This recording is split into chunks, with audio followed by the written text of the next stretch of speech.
enfim, é a primeira de uma sequência com o professor Marcos Neira, né? E a ideia surgiu, né, dessa necessidade que todos nós estamos sentindo de pensar um pouquinho, de reorganizar a nossa prática, de reconsiderar aquilo que nós vínhamos entendendo como educação física escolar, talvez, né? E buscar caminhos, meios, né, ideias, para que nós possamos, de alguma forma, direcionar o nosso trabalho dentro da escola, tá? Então, eu convidei o professor Marcos Neira, a quem eu já inicialmente agradeço, né? O professor Marcos Neira foi categórico, aceitou de pronto participar da nossa atividade, né? E falar com o pessoal aqui, né, da diretoria de ensino de Jaú. E nós estendemos o convite, né, professor Marcos, né, e a professora Márcia também. Nós estendemos o convite a outras diretorias de ensino, enfim. Tem pessoas aí do Brasil inteiro nos assistindo nesse momento, tá? Então eu procurei a professora Márcia, né, que abraçou também, a quem eu agradeço imensamente, porque abraçou a ideia, né? Fizemos uma parceria com a diretoria de ensino de Jaú e possibilitou aí que nós pudéssemos realizar esse momento que está começando agora, tá? Pessoal, só para encerrar a minha parte, passar a palavra para a professora Márcia, é, eu gostaria de pedir para que todos ficassem com os microfones desligados ao longo da apresentação do professor Marcos. Uma das coisas que é importante, né, vocês entenderem é que nós estamos numa rede, né, online e atrasos, né, quedas de conexão, isso pode acontecer com vocês, pode acontecer conosco aqui, então é uma coisa totalmente normal, tá? Eu estou gravando a nossa live, com a autorização do professor Marcos, né? Acho que não conversei com ele sobre isso ainda. Depois eu gostaria de disponibilizar isso no Facebook, no YouTube, para que as pessoas que de repente não assistiram ou tiveram algum problema para assistir possam ver depois, né? E para quem quiser também possa rever a apresentação do professor. Ah, uma coisa que ajuda às vezes, né, vocês assistirem com tranquilidade a live, é desligar não só o microfone, mas a câmera também, tá? Isso aumenta um pouquinho aí a banda de conexão de vocês, tá? Então é isso, passo a palavra à professora Márcia, que é PCNP de Educação Física aqui da Diretoria de Ensino de Jaú, ah, que vai fazer aí um breve comentário também. Bom dia a todos. Gente, eu agradeço muito a participação de todos, a parceria feita com o Testa, que foi uma ideia muito ótima e outras virão, né? Essa foi a primeira, acredito, de muitas. Agradeço também ao professor Marcos Neira, que prontamente aceitou o nosso convite. Muito obrigada, professor. E eu espero que todos possa aprender muito com tudo isso aí, tenho certeza, tá? Muito obrigada a todos. E com certeza nós vamos ter outras palestras iguais a essa, que traz um benefício muito grande para a educação física, para todo mundo, né? Muito obrigada, então, gente. Passo a palavra, professor. Pessoal, todas as questões que vocês quiserem fazer, tá? Elas podem ser feitas pelo chat, né? Vocês vão escrever as questões aí, né? Eu e a Márcia, nós vamos coletando essas questões ao longo da apresentação e depois nós vamos tratar de passar para o professor, enfim. Também de abrir a palavra para os participantes. Pelo Facebook também, ali nos comentários, é possível embaixo, né, do vídeo ao vivo que está sendo apresentado lá. As pessoas também podem escrever lá as suas considerações, tá? E as suas questões para a gente poder direcionar o professor Marcos, tá bom? Então, eu conversei com o professor ontem, né? Dizendo que eu achava até redundante apresentar o professor Marcos a todos vocês, né? Já que todo mundo conhece ele no meio acadêmico, enfim. Eu tenho muito orgulho em falar isso. Eu estudo as produções do professor desde o tempo de graduação e, e tenho aprendido muito, né? E estou muito feliz, inclusive, dele ter aceitado o nosso convite aí para participar desse momento aqui, tá bom? Então, professor Marcos, seja bem-vindo, tá? A Jaú, mesmo que de forma virtual, é, e é com você, né?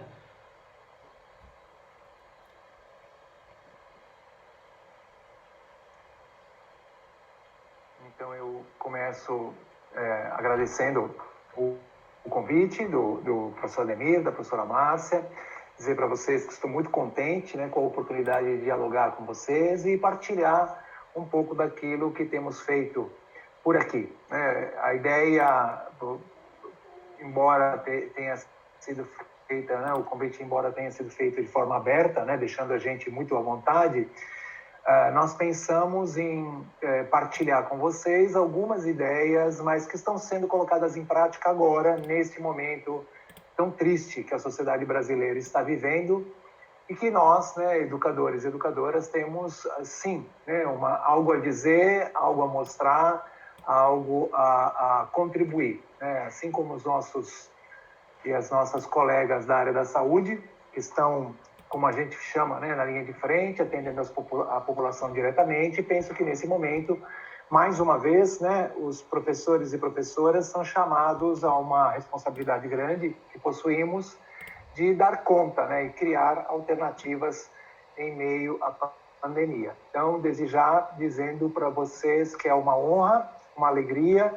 E ontem à noite, nos acertos finais, na conversa com o Ademir, ele me perguntou se eu queria que ele me apresentasse. Eu disse que não, porque eu queria dizer para vocês que eu tenho um carinho especial pela rede estadual, porque foi na rede estadual que eu iniciei a minha carreira, lá em 1986. Então, se eu estivesse na rede estadual até hoje, se eu não houvesse saído, né, e feito outras coisas, né, outros caminhos, eu estaria aposentado, né? Algo que cada vez mais está distante. Desde que comecei a trabalhar até hoje, as regras já mudaram 3 vezes, né? E sempre as regras, eu penso que eles criam as regras para prejudicar a gente, né? Então eu estou cada vez lá na frente, cada vez lá na frente. Não que eu quisesse estar aposentado, não é isso, né? Eu penso que tenho muita condição ainda de ajudar um pouquinho. Mas eu gostaria de ter o direito de decidir, né? E eu sou de uma geração, como imagino que muitos de vocês sejam, de que os garotos da minha rua, todos nós começamos a trabalhar muito cedo, né? Então, eu e meus irmãos também começamos a trabalhar muito cedo. Então, estas regras, elas sempre prejudicam aquelas pessoas que vêm de uns estratos sociais mais prejudicados. Bom, deixando os lamentos de lado, vamos aqui ao nosso assunto. Eu vou subir uma apresentação e eu peço que o Ademir me diga como é que, se ela apareceu bem. Sim, só clicar em apresentar agora aí, né, professor?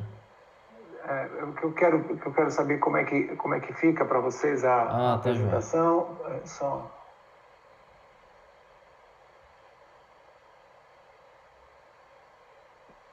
Quando vocês já deve estar aparecendo, né? Quando eu apareço na tela para vocês também, tem aí do lado direito aí a minha imagem ou não? Sim. Então vocês tem sim, professor. Perfeito. Tá, obrigado. Então, perfeito mesmo estava 30 anos atrás, né? Agora não está tão perfeito assim. Cada vez que eu me vejo com esses cabelos aqui, a coisa está ficando difícil. Bom, gente, é o seguinte, né? Então, aí nossa proposta é partilhar com vocês um pouquinho daquilo que está sendo feito pelos nossos colegas e nossas colegas que atuam no grupo de pesquisas em educação física escolar. É um grupo majoritariamente composto por professores e professoras que atuam na educação básica, que realizam experiências pedagógicas e que produzem conhecimentos nessa perspectiva chamada cultural. A educação física cultural, educação física culturalmente orientada, currículo cultural, currículo pós-crítico. Então, tem várias formas para a gente se referir a ela, mas o nosso trabalho e o que nós vamos partilhar com vocês é nesta vertente de ensino. Existem outras, todas são legítimas, todas são importantes, nós estamos aqui tentando contribuir com isso.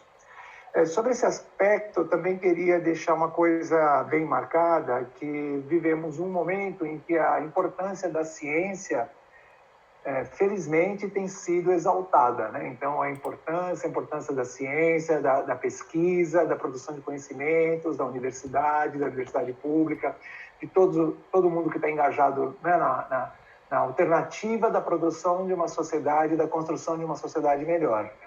Então, eu quero fazer um destaque, gente, da importância da pesquisa na educação também, e da importância da pesquisa na educação física, né? Então, às vezes nós vemos as pessoas, né, proferindo um discurso de defesa da ciência, né, e da importância de argumentos científicos e de conhecimentos submetidos a um método, seja ele qual for, mas depois, quando a gente vê a tradução disso na prática pedagógica, nem sempre condiz, né? Então, o esforço dessas pessoas aqui, que se rodiziam, né, porque elas entram, saem, o esforço dessas pessoas há muitos anos vem contribuindo com o acúmulo de conhecimentos sobre uma maneira de intervir na educação física, né? Então, eu gostaria que vocês considerassem isso e pensassem, olha, tudo bem, mas tudo o que eu disser, né, a partir de agora, não inventei, não caiu do céu, né? Tudo o que eu disser é a partir desse acúmulo.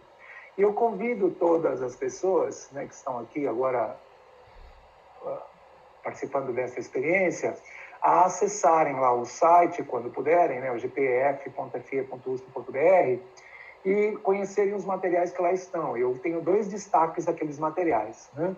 Além de artigos, dissertações, teses, tudo, né, livro, né, para baixar gratuitamente, há uma aba que é a minha preferida, que ela, né, são relatos de experiência. Então, são registros de professores, né, registros escritos e registros fotográficos de trabalhos realizados por professores e professoras na escola, né? Vocês verão lá que é majoritariamente escola pública.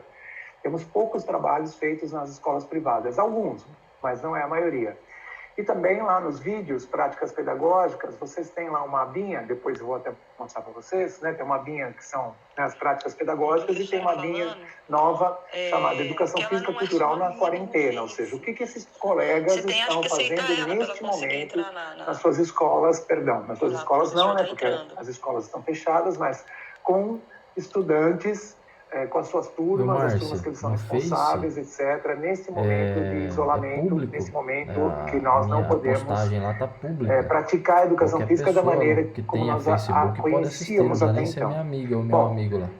Os objetivos da nossa conversa são estes, né? Eu gostaria, num primeiro momento, né, de levar vocês a entenderem o lugar da educação física cultural, né, situando a educação física cultural, e aí, muito rapidamente, né, compreender as questões epistemológicas, políticas e pedagógicas que atravessam a educação física cultural. E lá no finalzinho, a nossa ideia é mostrar para vocês alguns trabalhos que estão sendo feitos agora, nesse momento de isolamento social, sendo feitos nas escolas. Bom, é esta a proposta, né? Então, a gente pretende conversar com vocês cerca de 30 minutos, talvez um pouco mais. É uma estimativa, assim, grosseira, né? Uns 30, 35, 40 minutos, talvez. E depois, com a ajuda do Ademir, com a ajuda da Márcia, né, a gente dialogar, responder perguntas, ouvir as manifestações de vocês, né? Não estou pensando, né, que a gente vai dar conta de tudo, estou pensando que é uma experiência e eu exalto a iniciativa, né, dos colegas de promover essa rodada de conversas, né, que venham outras pessoas, que outras pessoas partilhem também, né, suas experiências e que todo mundo possa enfrentar de forma um pouquinho menos difícil este momento. Bom, a perspectiva cultural da educação física, ela tem alguns pressupostos, né? Então, eu quero muito sinteticamente dizer para vocês que lá no começo do século XXI, Você olha as questões mais do especificamente chat, no ano de tá? 2004, Do eu e o chat professor Mário Nunes oferecemos lá na Faculdade de da, Educação da USP, do oferecemos Google um Meet curso de e eu vou olhar o extensão. Facebook, tá bom? Eu tô E acompanhando o esse curso de Facebook. extensão, a Aí você ideia pega as era questões sempre, do né, Google gente, Meet gratuito, aberto, etc., e né, para coloca para professores e mim professoras aqui que na atuam nossa conversa, tá? nas E as escolas. questões A que ideia surgirem era fazer um debate sobre a lá educação no física e como a Facebook, educação eu física também estava lá coloco no aqui comecinho do século XXI, né, na ou nossa seja, há conversa. Pode ser? 17, 16 anos atrás.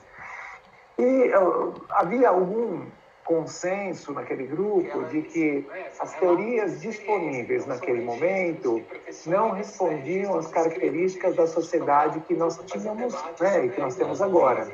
Porque a educação física ela produziu uma série de conhecimentos muito importantes, no nosso entender, né, sempre é na nossa perspectiva, ela produziu esse conjunto de conhecimentos muito importantes, e é uma produção que chega lá em meados dos anos 90 e ela se distancia demais, no nosso entender, da realidade das escolas, das pessoas, e a educação física ficou ali nesse lugar, né, com um projeto e com uma função que não respondiam às demandas. Era esse o entendimento do pessoal. E esse pessoal começou, então, a se aproximar, a conhecer, a ler, a debater um conjunto específico de conhecimentos chamadas, né, um conjunto específico de teorias e conhecimentos chamadas teorias pós-críticas do currículo. Então, o que são as teorias pós-críticas do currículo? Não vou aqui ficar explicando as teorias pós-críticas do currículo. O pós-modernismo, o pós-estruturalismo, os estudos culturais, o multiculturalismo crítico, os estudos feministas, a teoria queer, os estudos étnico-raciais, os debates sobre meio ambiente, ou seja, há uma outra produção de conhecimentos, gente, que ela começa lá nos anos 70, anos 80, ela fica muito forte nos anos 90 e agora, né, ela fica bem, né, hipertrofiada, né, neste momento que nós estamos vivendo agora, né, não, 2020, e que vai oferecer outras maneiras de analisar a sociedade. Então, não sei se vocês percebem, mas eu tenho algum cuidado na maneira como eu coloco as palavras, né? Então, ela não oferece a melhor maneira, nem a explicação verdadeira. Aliás, por quê? Né? Para ser coerente, tudo que a teoria pós-crítica quer derrubar são as certezas, são as verdades, são para ela, para a teorização pós-crítica, o que nós temos são regimes de verdade, são narrativas, são discursos que vão apresentando certos conhecimentos como verdadeiros e nós vamos nos apropriando desses conhecimentos. Por isso que a coisa mais bela que existe, seja no campo da educação física ou em outros campos do conhecimento, é que os conhecimentos são transitórios, né? Ou seja, pessoas, grupos, né, produzem narrativas mais interessantes sobre as coisas e essas narrativas passam a ser mais apropriadas, a valer mais do que outras narrativas. Então, voltando, eu já me apresentei, disse para vocês que comecei na rede estadual lá em 1986 e fiz aí uma trajetória trabalhando na educação básica e depois fui para a formação de professores. E eu tenho ciência, gente, que ninguém ninguém agora que nos ouve, que nos acompanha, trabalha da maneira que eu trabalhava lá no começo da minha carreira, lá em 1986. Ou seja, porque naquele momento o projeto de formação que a escola tinha, que as escolas tinham, a rede estadual tinha, era um projeto diferente do que existe agora. As aulas de matemática eram diferentes, o que se fazia nas aulas de português também era diferente, e as aulas de educação física também eram diferentes, né? Então, o que eu fiz não tem muito a ver com a educação física que eu tive, mesmo tendo sido aluno da rede municipal e da rede estadual de São Paulo, né? Ou seja, eu tive uma educação física, depois eu me tornei professor em outra educação física, e eu vejo agora colegas nossos, né, como vocês e esses colegas com quem eu lido diretamente, que fazem uma educação física diferente também. Então, não estou dizendo melhor, estou dizendo o tempo inteiro, né, que outras maneiras de analisar a sociedade aparecem e elas contribuem para a gente pensar as nossas ações, né? Para a gente pensar as nossas relações, para a gente pensar o mundo do trabalho, para a gente pensar uma série de coisas interessantes. Bom, e afinal de contas, né, já que eu estou falando tanto de sociedade contemporânea, dessa característica dessa sociedade contemporânea, Que sociedade é essa? Gente, há algum consenso que uma coisa chamada globalização interfere demais na nossa maneira de fazer as coisas no cotidiano. Vários autores dizem isso. Há algum consenso que esse caráter multicultural da sociedade que nós temos agora, ele nunca existiu. Há algum consenso que, nesse momento, os bens culturais eles circulam com uma velocidade, graças a essa tecnologia que nós estamos usando agora, por exemplo, os bens culturais circulam com uma velocidade e se tornam acessíveis para as pessoas de uma maneira que antes não acontecia. E, finalmente, um outro traço desta sociedade é que nós vivemos experiências democráticas que até então nós não conhecíamos. Então, hoje nós temos uma parcela muito maior da garotada na escola quando a gente compara essa parcela à parcela da época em que eu iniciei na profissão ou da época que eu era criança. Então, quando você percebe nos anos 60, nos anos 70, de cada 100 crianças matriculadas na antiga primeira série, apenas 3 crianças concluíam lá o que a gente chamava colegial. Hoje isso se dá de uma outra maneira. Então, mas não é só isso, gente? Ou seja, quando a gente diz a democratização da sociedade, as relações hoje, elas também se dão de outra maneira. Nós ainda não temos a sociedade que a gente quer, justa, igualitária, etc. Mas nós temos uma sociedade um pouco mais democrática do que aquela que nós vivemos no passado recente. A ideia é essa. Então, na sociedade contemporânea, se a gente puder reduzir a maneira de entendê-la, nós estamos pensando uma sociedade globalizada, multicultural, democrática e, finalmente, profundamente desigual.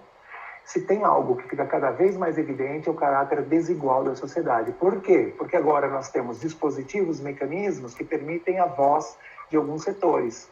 Não é que antes eles não se manifestavam, claro que se manifestavam. E não é que antes eles não existiam, claro que eles existiam. Mas nós vivemos um contexto de desigualdade gritante e de desconforto com a desigualdade. Então, agora, a desigualdade consegue abalar setores da intelectualidade, setores da comunicação, consegue abalar os cientistas. Antes a desigualdade existia, mas talvez as pessoas não se interessassem tanto ou não se importassem, ou achassem que era daquele jeito mesmo. Bom, e finalmente, um outro pressuposto do currículo cultural é que há um conjunto teórico, há um arcabouço, há um conjunto de referências, que eu já mencionei, pós-modernismo, pós-estruturalismo, estudos culturais, multiculturalismo crítico, que nos oferece ferramentas para entender essa sociedade que a gente está vivendo. As teorias críticas, elas olhavam a sociedade a partir de uma certa forma de produção da desigualdade, que é a desigualdade de classe.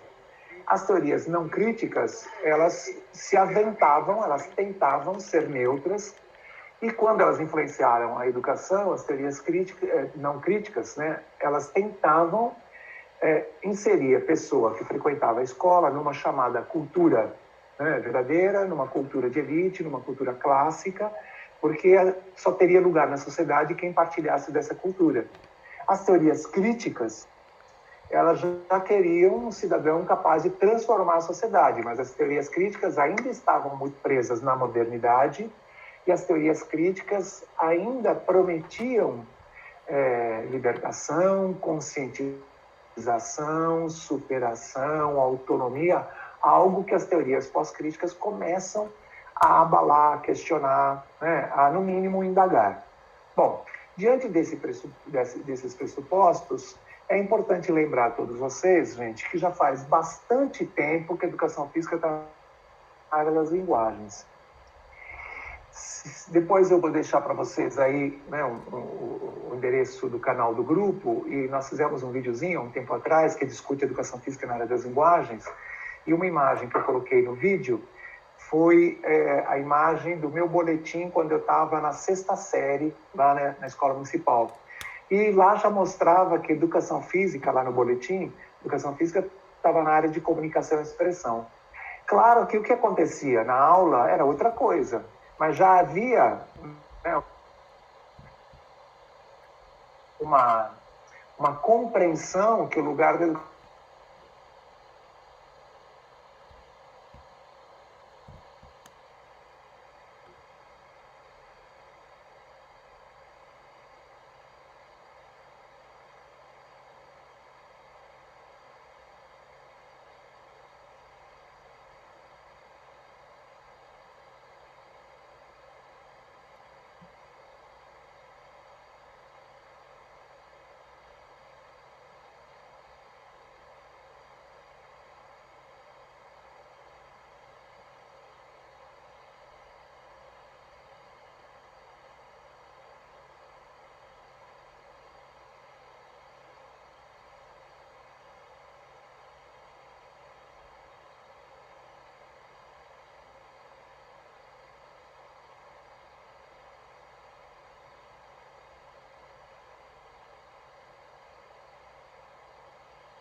essas práticas corporais.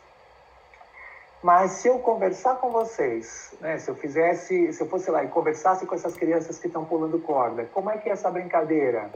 É foguinho, não é foguinho? É com quem você pretende se casar? É um desafio? É um aumenta, sei lá o que essa criança está fazendo. Ou seja, gente, se eu conversasse com elas, eu saberia mais sobre elas e sobre a relação delas com a brincadeira.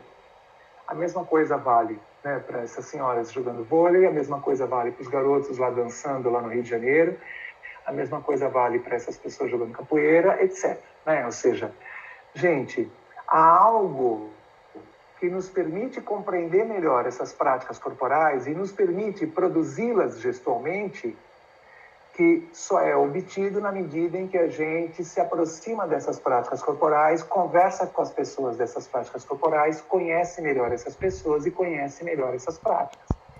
Como todo mundo que está aqui participando dessa conversa frequentou a Faculdade de Educação Física, eu vou falar algumas coisas sobre a nossa trajetória formativa.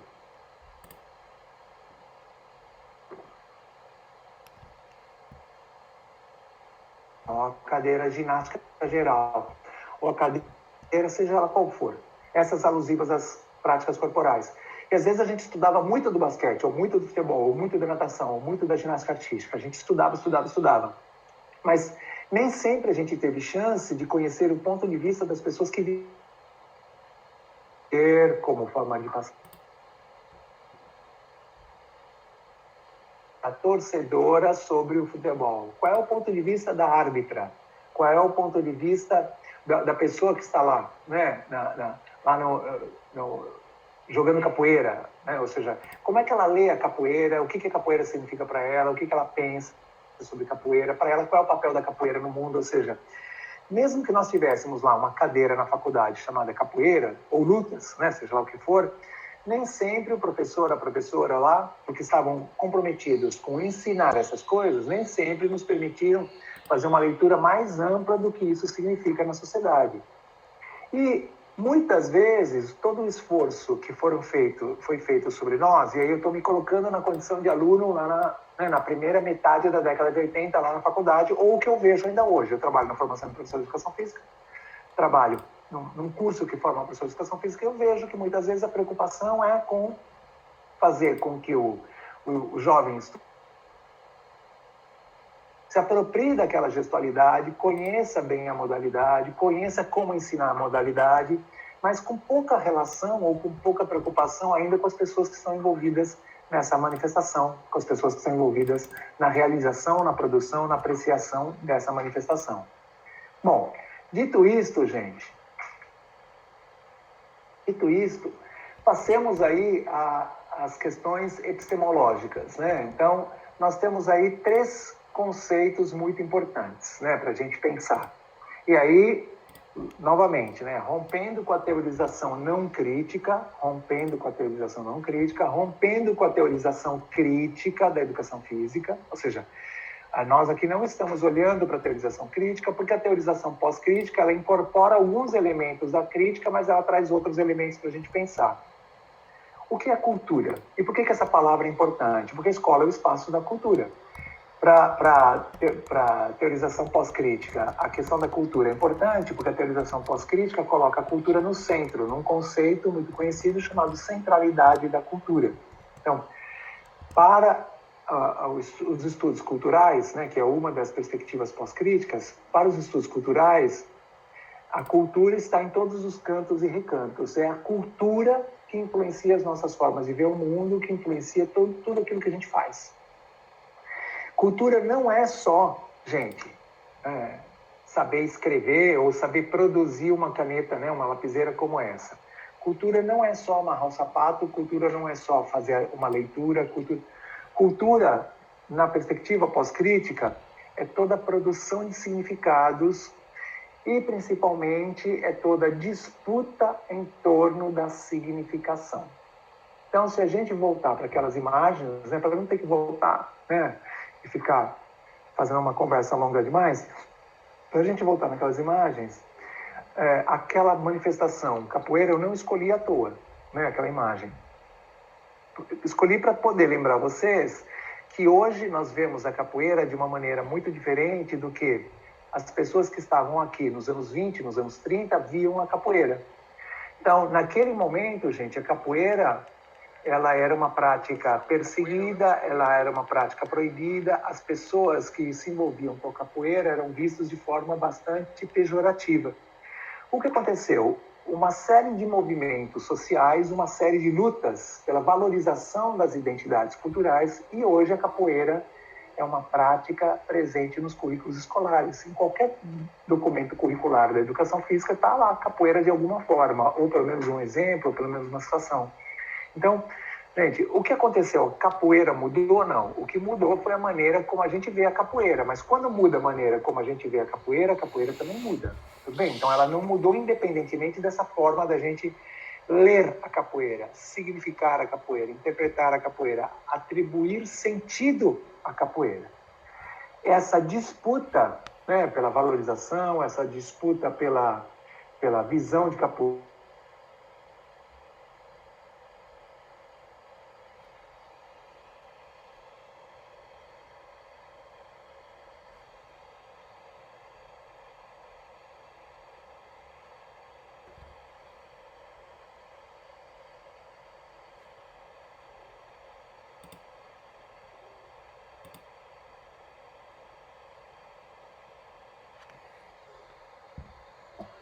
e as crianças dizem, isso é aula de educação física? Hoje não vai ter aula de educação física? Isso não é educação física. Vamos para a quadra? Ou seja, quando as crianças estão dizendo isso, elas estão dizendo para vocês que elas significam, que elas concebem a educação física de uma certa maneira. Ora, por que elas concebem a educação física de uma certa maneira? Através de toda uma produção discursiva, de toda uma narrativa que situou a educação física como uma coisa que as pessoas gostam, uma coisa que é legal, uma coisa que as pessoas correm, uma coisa que as pessoas suam, uma coisa que tem exercício. Então, essa narrativa de educação física atribui um sentido para a educação física. Quando vocês começam a ver isso que a gente está fazendo aqui com vocês, esse sentido de educação física, né, os significados que vocês atribuem à educação física começa a sofrer abalo, começa a entrar em choque. E muita gente, eu tenho colegas que dizem, isso que você faz aí não é educação física. Por quê? Porque concebem a educação física a partir de uma certa ideia do que vem a ser essa área, né, esse campo de intervenção, esse conhecimento. Então, cultura, na perspectiva pós-crítica, é um campo de disputa, um campo de luta. Duas crianças brincando, elas estão em disputa de significado. Neste momento, nós estamos aqui, né, colocando os significados em circulação, vocês são sujeitos da cultura, vocês estão negociando com esses significados. Então, isso aqui também é uma disputa de significado. Aqui nós estamos produzindo cultura, todos nós. Linguagem, na perspectiva pós-crítica, ela deixa de ter aquela função representacional, né? Ou seja, a linguagem que representa as coisas do mundo, e ela passa a ser entendida como uma forma de produção das coisas do mundo. Então, aqui eu estou situado num campo específico chamado pós-estruturalismo, que vai entender que o que eu penso hoje sobre educação física é resultado dos discursos, né? Ou seja, da produção discursiva que eu acessei sobre educação física. O que eu penso hoje sobre trabalho, sobre doença, sobre médico, sobre automóvel, sobre futebol, sobre amor, sobre relações comerciais, ou seja, sobre todas as práticas sociais, sobre família, ou seja, é resultado de um acesso a maneiras de explicar aquelas coisas. Como eu sou sujeito da cultura, eu vou incorporando essas coisas, negando algumas, aceitando outras.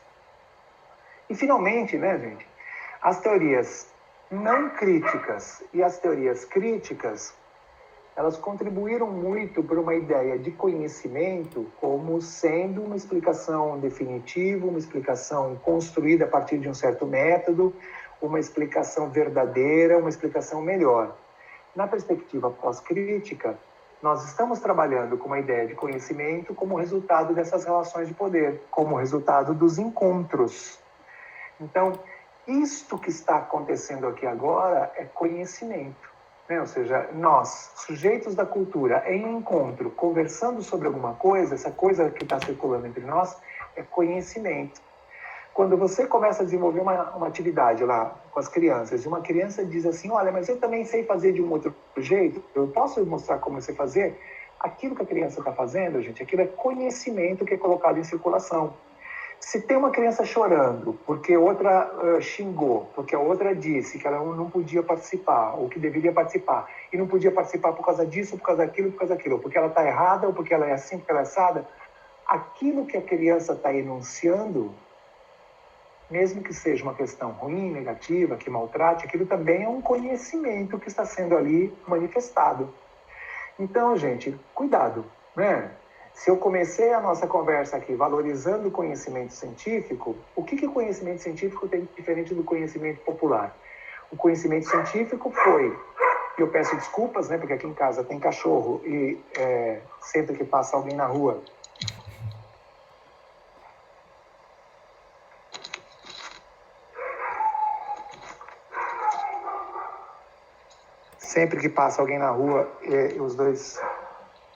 os dois cachorros que nós temos aqui, eles ficam latindo, então peço desculpas.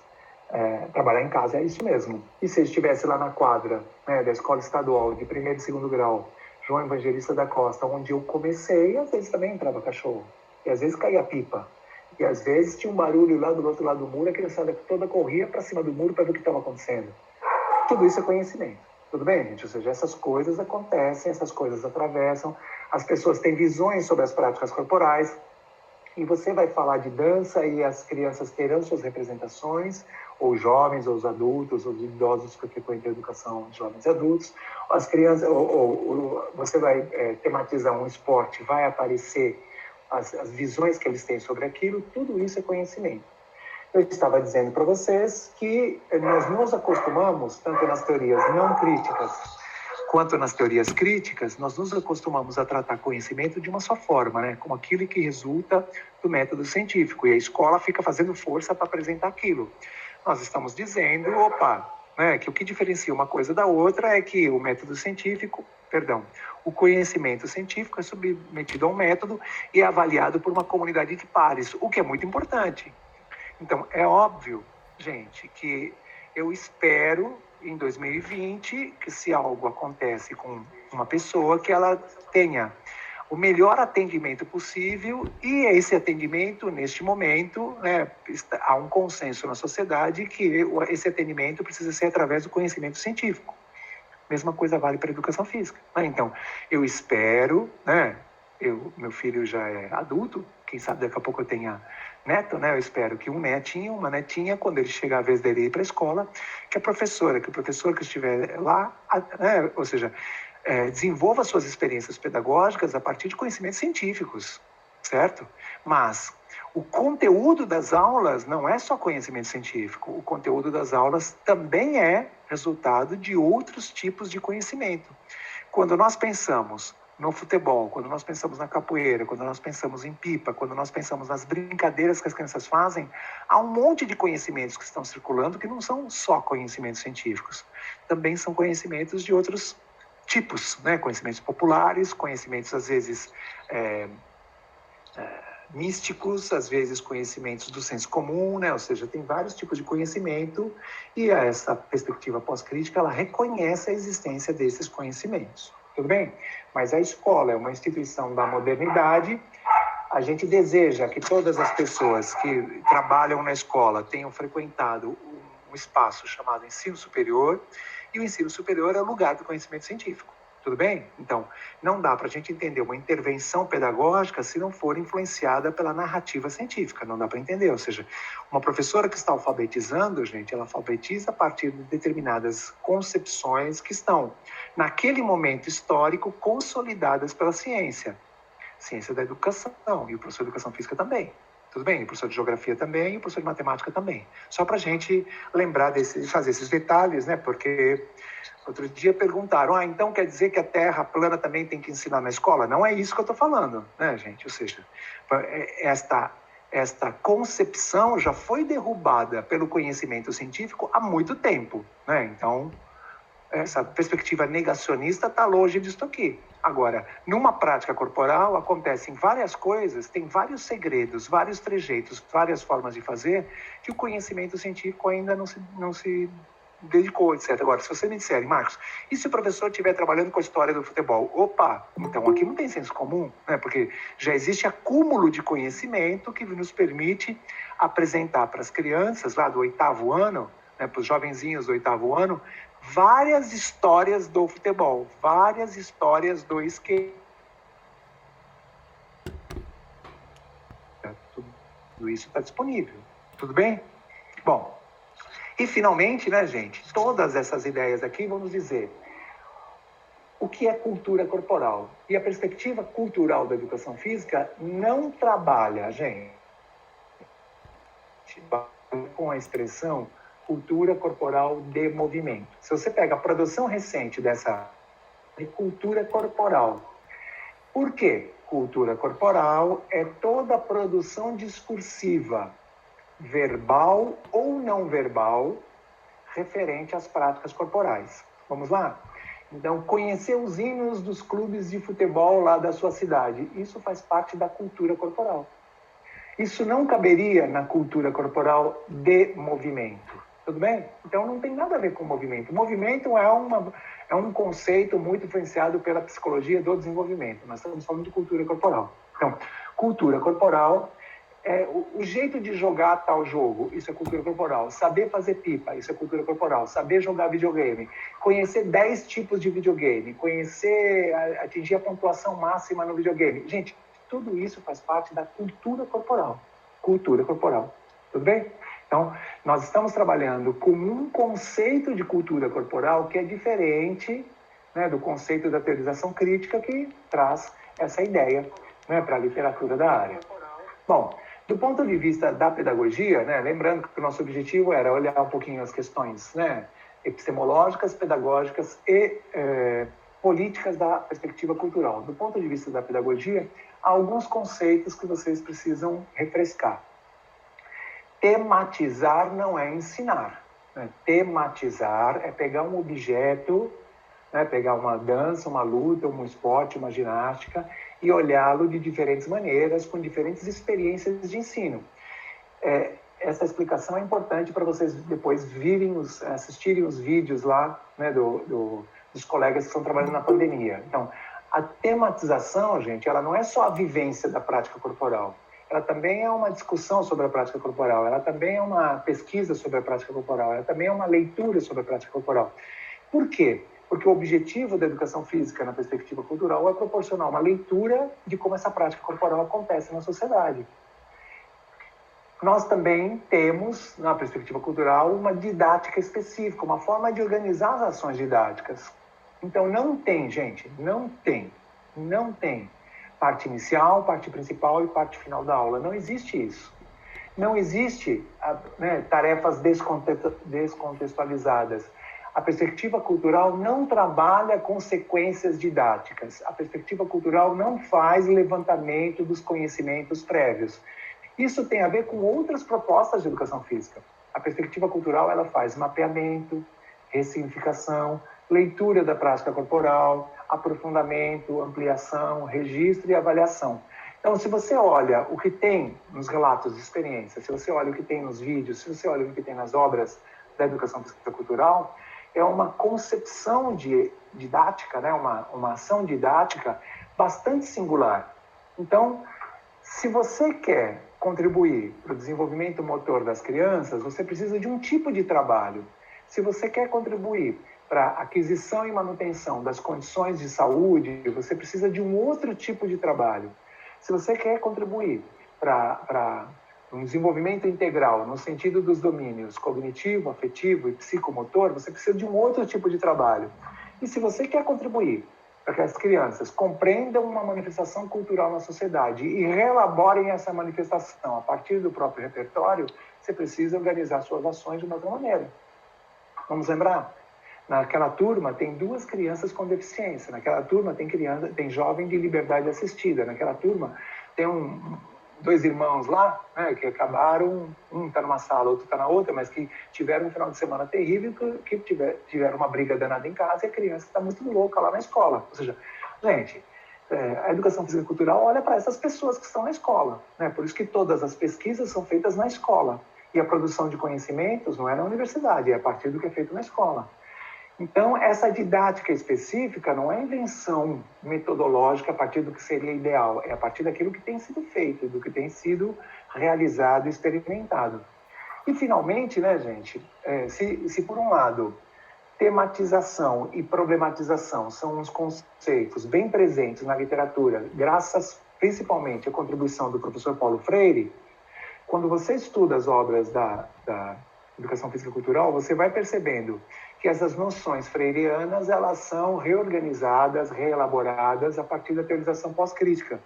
Então, a problematização na perspectiva cultural da educação física, ela é uma preocupação com a desnaturalização de determinadas representações sobre as práticas corporais. Menina não faz isso. Opa, vamos problematizar essa representação? A desconstrução já é outra coisa. A desconstrução é ajudar as crianças a entenderem por que elas pensam dessa maneira. Nada está à toa no mundo. Ao invés de você chegar lá, ou seja, todo mundo que, né, é professor, entre o final do século XX e começo do século XXI, viveu o que eu vou dizer agora. Você vai trabalhar com dança, algumas crianças dizem que não vão fazer porque a religião não permite. Alguns professores falam, então sabe, fica ali sentado, né? Alguns professores falam, não, tem que fazer porque está na escola. Alguns professores fazem uma discussão, uma conversa, uma atividade, etc., que ajudam as crianças a entenderem por que alguns grupos pensam assim. Ou seja, não é a criança que pensa assim, e nem é a família da criança que pensa assim. É porque determinados espaços sociais pensam certas coisas sobre as danças, pensam certas coisas sobre as lutas. Então, a desconstrução, gente, não é destruição. A desconstrução não é problematização. A desconstrução é um exercício didático que a gente faz para ajudar as pessoas a entenderem qual foi o caminho que a cultura fez para construir uma certa ideia de uma certa maneira. Na segunda-feira eu estava com os meus alunos e eu fiz uma pergunta para eles, né? Desde quando existe cartão amarelo e cartão vermelho no futebol de campo, né? Aí várias conjecturas, né? Algumas pessoas acharam que existia desde sempre. Estou falando uma galera, todo mundo da educação física, né? Não existe desde sempre, né? Cartão amarelo e cartão vermelho. Não existe desde sempre o número na camisa, né? Gente, faz pouco tempo que o voleibol é uma prática corporal que é bem aceita pelo público masculino. Quando eu era criança, o vôlei não era praticado pelos meninos. Tudo bem? Então, só para a gente entender como essas coisas são interessantes, né? No curso superior que eu fiz, não tinha a cadeira de futebol, porque a instituição entendia que futebol todo mundo aprendia na rua, né? Então, no curso superior que eu fiz, lá na primeira metade dos anos 80, as práticas, as aulas práticas eram separadas, menino de menina, porque na escola era desse jeito. Hoje, quando a gente defende que todo mundo tem aula junto, gente, às vezes as pessoas pensam que as coisas estão dadas, né? Que as coisas sempre foram assim, não, né? Ou seja, a desconstrução é entender quais são as relações de poder que atuam para produzir uma prática corporal ou uma visão, né, sobre a prática corporal ou a ideia sobre uma pessoa de uma determinada maneira. Bom, dito isto, né, já bem perto do final, vamos pensar aqui na dimensão política da perspectiva cultural da educação física. Então,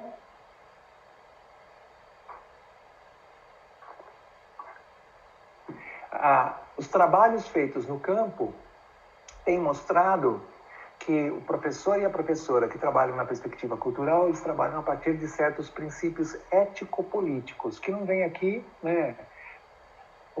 Não é o caso de ficar aqui detalhando isso, mas vocês encontram na literatura. Justiça curricular, descolonização do currículo, ancoragem social dos conhecimentos, reconhecer a cultura corporal da comunidade, articulação com o projeto político-pedagógico, favorecer a enunciação dos saberes discentes. Então, há determinados princípios que orientam o professor, assim como o currículo desenvolvimentista tem princípios, assim como o currículo crítico tem princípios, assim como o currículo psicomotor tem princípios, assim como a base nacional tem princípios, a perspectiva ético-política, a perspectiva cultural, ela também tem princípios ético-políticos que estão influenciando o professor na definição das práticas corporais e na maneira de conduzi-las. Esta perspectiva de educação física, né, a educação física cultural, ela tem um compromisso com a valorização das diferenças. Gente, você tem outras concepções de educação física que perseguem as identidades, né? Ou seja, jogar bem, ser magro, ser saudável, ser ágil, ser hábil. Ou seja, é uma perseguição, jogar bem futebol, jogar bem voleibol. São manifestações euro-estadunidenses, né? Então, manifestações do hemisfério norte. Quando o professor trabalha com capoeira, quando o professor trabalha com futebol feminino, quando o professor trabalha com as brincadeiras do bairro, quando o professor faz esse tipo de trabalho, o professor está reconhecendo que aquelas comunidades produzem conhecimentos e que esses conhecimentos têm que estar no currículo. Então, esse professor está trabalhando a favor das diferenças, da valorização das diferenças. Então, é uma pedagogia, gente, que tem um compromisso político de formar sujeitos solidários. Por isso que ela é comprometida e por isso que ela valoriza e por isso que ela trabalha a partir das diferenças. Eu vou colocar para vocês um videozinho, ou até mais de um, para que a gente possa conversar sobre isso.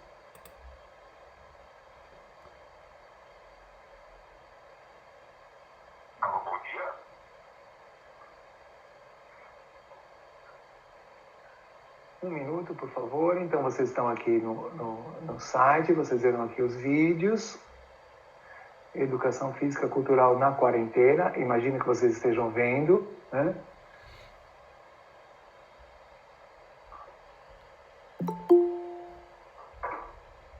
Então, você tem, né, esses registros em vídeo de trabalhos feitos agora durante a quarentena.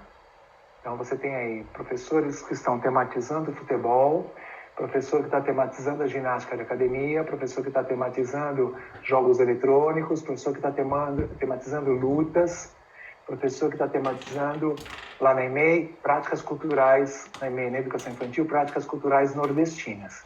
Então, todo esse material já vem mostrando para a gente como que esses professores estão trabalhando, né? Como que esses professores estão desenvolvendo suas experiências.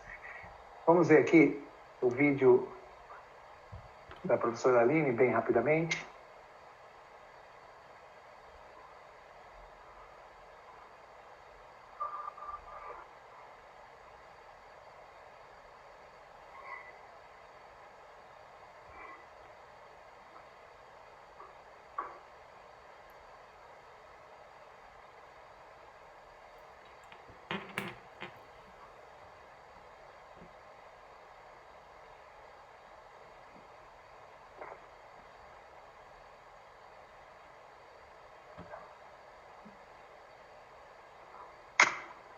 Está acontecendo alguma coisa que não está carregando bem.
Professor Marcos, nós não estamos ouvindo o som do vídeo.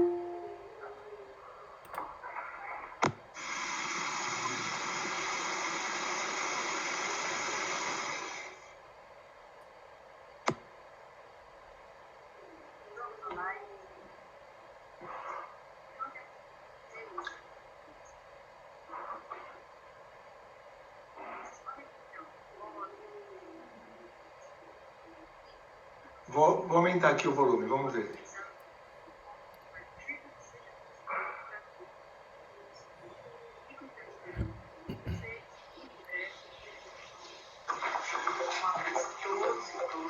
Não se esqueça, se puder, fiquem em casa. Vou voltar aqui na parte mais importante, vamos ver. Aí sim. Agora as brincadeiras possíveis de fazer nesse período de quarentena. Jogos de tabuleiro, cartas, mímicas, videogame, jogos online e muitas outras coisas. Então eu quero saber de vocês o que vocês estão fazendo e do que vocês estão brincando. Vocês podem me enviar uma foto, um desenho, alguma coisa escrita, um vídeo, o que vocês quiserem. Vamos pensar os nossos encontros a partir do que seja possível para todos e todas. Fico então esperando o retorno de vocês e em breve eu coloco uma outra postagem. Um abraço a todos e todas e não se esqueçam, se puder, fiquem em casa. Muito bem. Aí, Ademir, vocês me ouvem? Sim, perfeito. Ótimo. Então, eu vou trabalhar aqui no vídeo para vocês verem. Aí, um tempo depois, a Aline juntou o material que as crianças enviaram. A Aline é uma professora da Rede Municipal de São Paulo que trabalha na região de São Mateus, na zona leste da cidade. Então, as crianças começam a mandar os materiais daquilo que elas têm feito. E a Aline fez aqui uma compilação rápida. Eu não vou passar o vídeo inteiro, mas só para vocês terem uma ideia.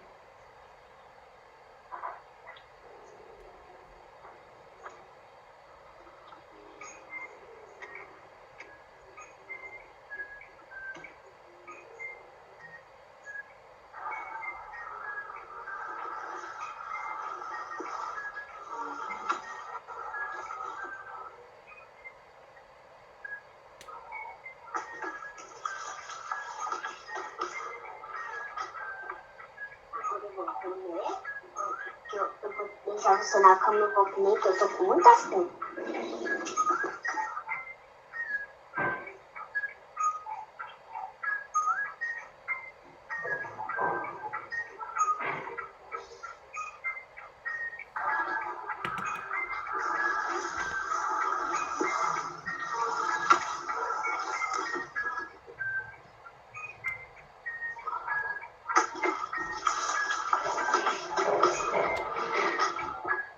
Agora eu vou comer, eu vou deixar você na cama, eu vou comer, que eu tô com muita fome.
O que vocês estão fazendo? Assim, eu tô desenhando mesmo. É, porque a minha tá merda e eu tô tentando. A massinha e ele com desenhando.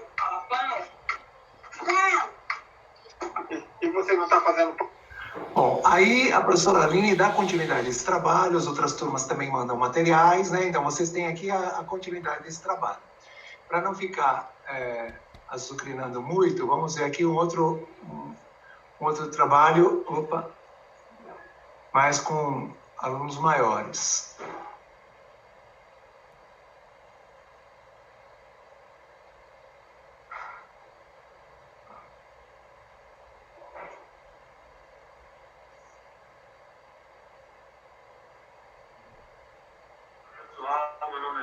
Flávio, professor Demetrio Maria Rita, e vim aqui para fazer uma conversa com vocês sobre aquilo que é do nosso ofício, as aulas de educação física. Se você ainda não acessou, acesse o vídeo do professor Felipe, muito bom, importante, porque aqui a gente vai dar uma esticada na conversa que ele iniciou. Antes de começar o nosso tema, fique em casa, não esqueça, se precisar sair, use máscara, lave as mãos. O que nós estamos estudando no futebol?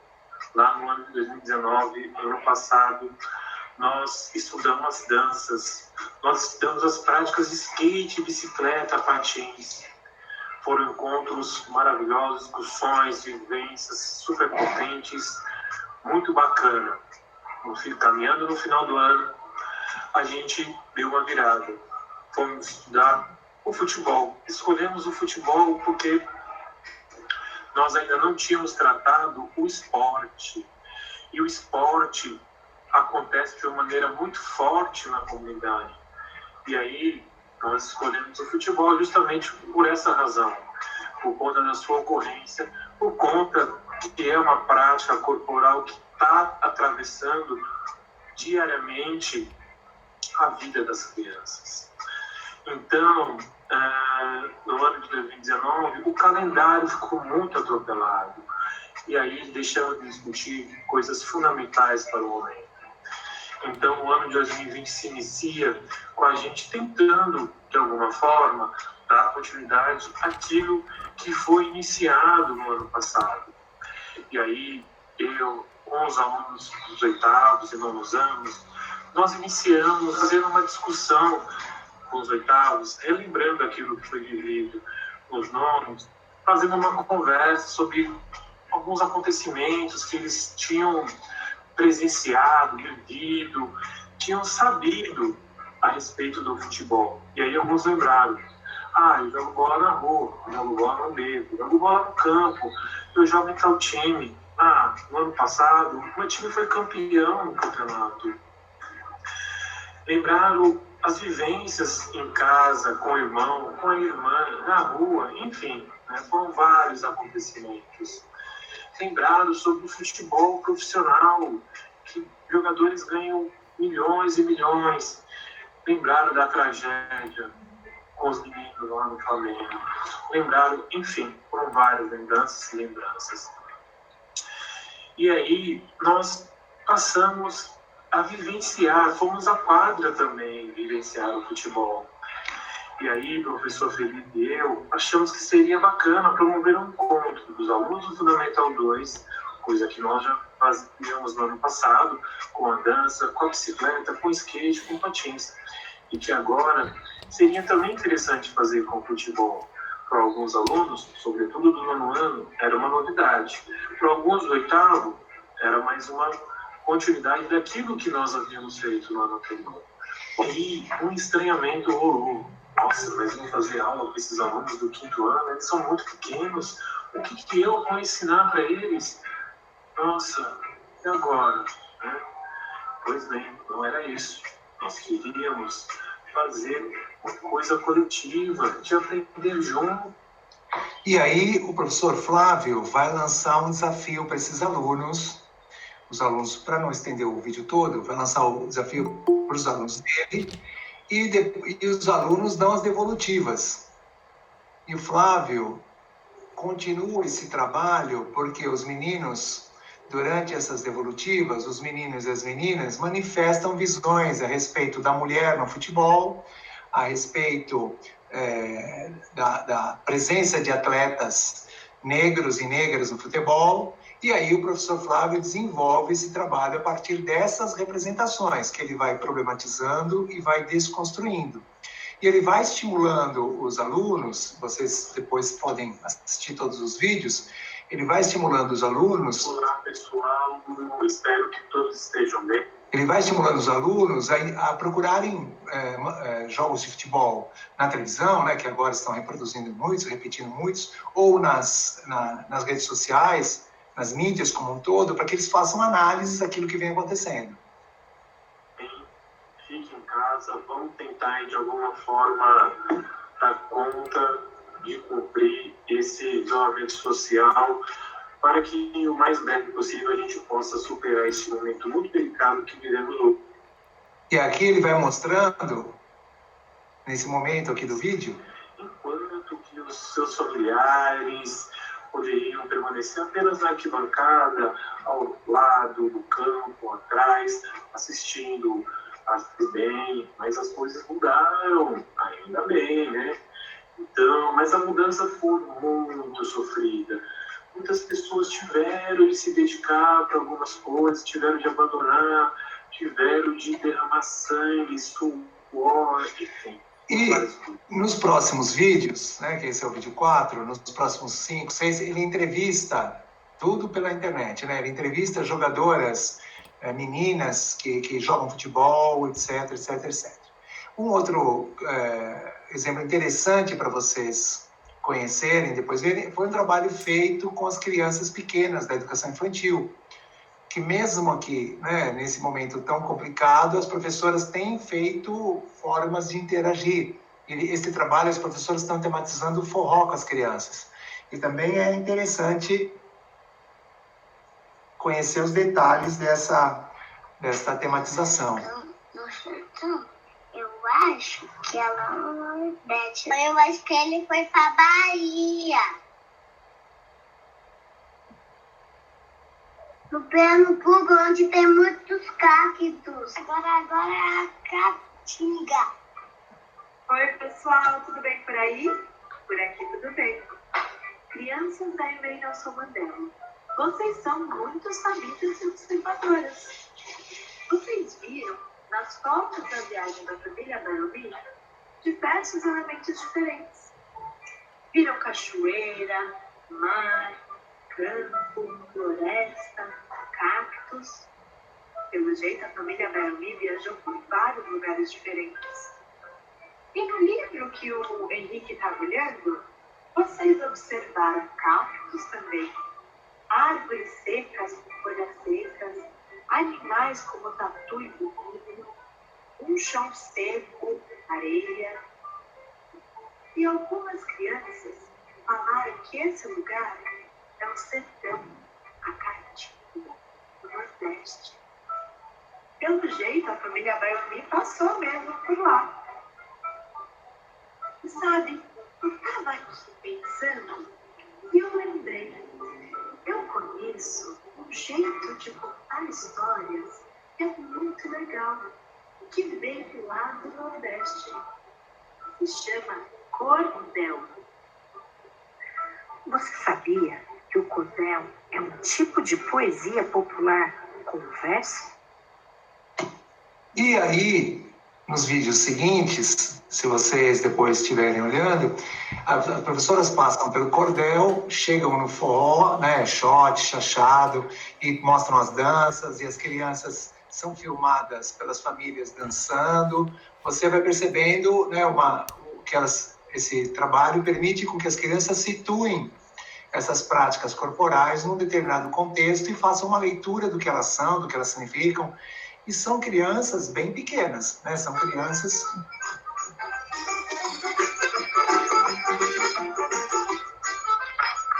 Oi, professora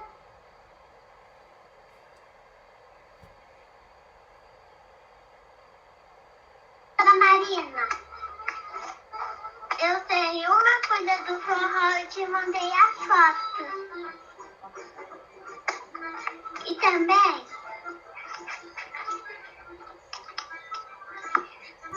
o forró é uma música bem legal que canta na festa junina.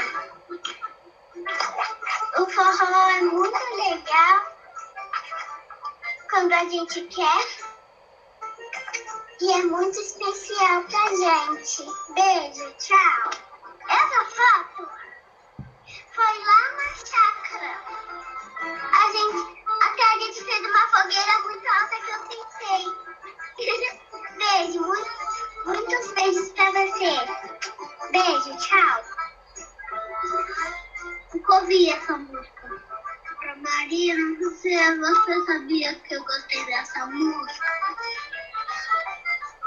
me dê vontade de dançar. Essa é a música de São João, dá vontade de dançar.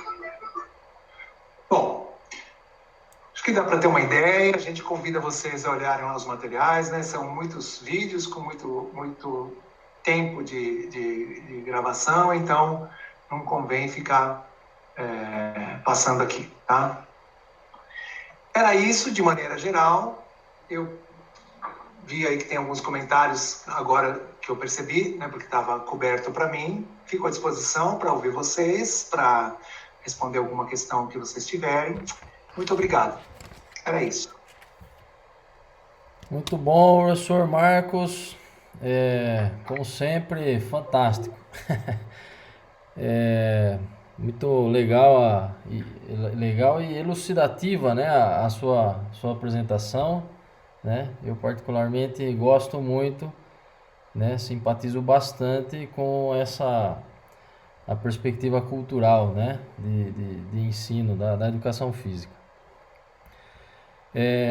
Pessoal, nesse momento, né, é um momento para vocês agora, né, tentarem de alguma forma enviarem as questões aí para nós. Pode ser através do chat, ou pode ser também para quem está assistindo pelo Facebook, né, pode ser ali pelos comentários, né, do Facebook. Eu estou acompanhando aqui as mensagens, né, pedi para o pessoal colocar as questões ali. Enquanto o pessoal, né, vai pensando de repente e começa aí a aproveitar esse momento, né, para fazer as perguntas aí pro professor Marcos, primeira coisa que apareceu para mim aqui, professor, a professora Gislaine, nós tivemos uma queda na conexão lá no Facebook, e acho que foi exatamente no momento que você estava explicando o que aconteceu com o boletim da quarta série. E ela ficou bastante curiosa com isso e pediu para perguntar se você poderia explicar de novo, né, o que aconteceu quando chegou o boletim da quarta série.